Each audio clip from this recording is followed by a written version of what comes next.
Hi అండి, welcome to green life cooking. నేను మీ పావని. ఈ రోజు వీడియోలో చాలా టేస్టీగా చికెన్ ఫ్రై ఎలా చేసుకోవాలో మీకు చూపించబోతున్నాను. ఎప్పుడు చేసుకునే చికెన్ ఫ్రైలా కాకుండా కొంచెం కొత్తగా మసాలా చికెన్ ఫ్రైని ట్రై చేసి చూడండి, చాలా బాగుంటుంది.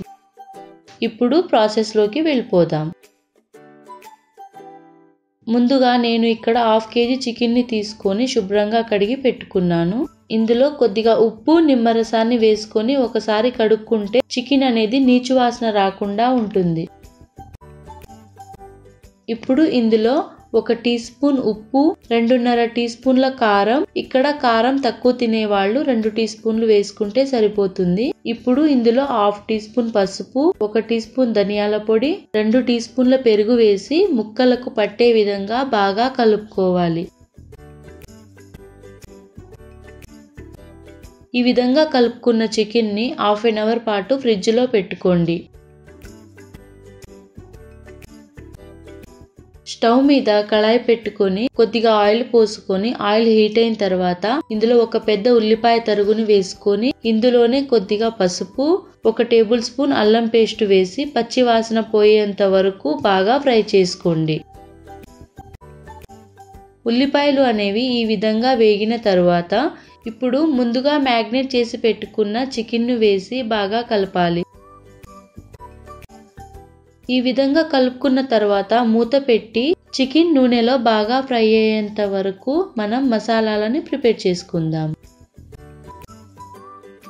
ఒక మిక్సీ జార్లో 3 లవంగాలు, 2 యాలకులు, 3 నుంచి 4 దాల్చిన చెక్క, 2 ఎండుమిర్చి, కొద్దిగా ఎండు కొబ్బరి ముక్కలు, 1 టీ స్పూన్ ధనియాలు, కొద్దిగా మిరియాలు వేసి గ్రైండ్ చేసుకోవాలి. ఇప్పుడు ఒకసారి చికెన్ ని చూద్దాము. ఆల్మోస్ట్ చికెన్ లో నీరంతా ఇంకిపోయింది.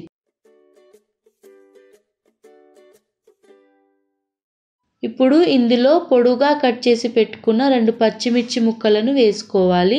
అలాగే కొద్దిగా కరివేపాకుని వేసి వేయించుకోవాలి. ఇలా ఒకసారి కలుపుకున్న తర్వాత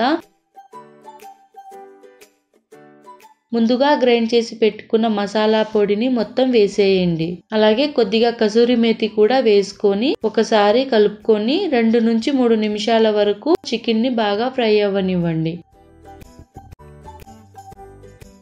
ఇప్పుడు చికెన్ ఫ్రై అనేది కంప్లీట్ గా రెడీ అయిపోయింది.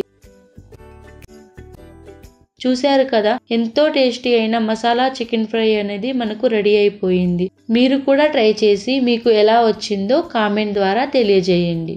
నా వీడియో గనుక మీకు నచ్చినట్లయితే లైక్ చేయండి, షేర్ చేయండి, సబ్స్క్రైబ్ చేసుకొని పక్కనే ఉన్న బెల్ ఐకాన్ని నొక్కండి. Thank you.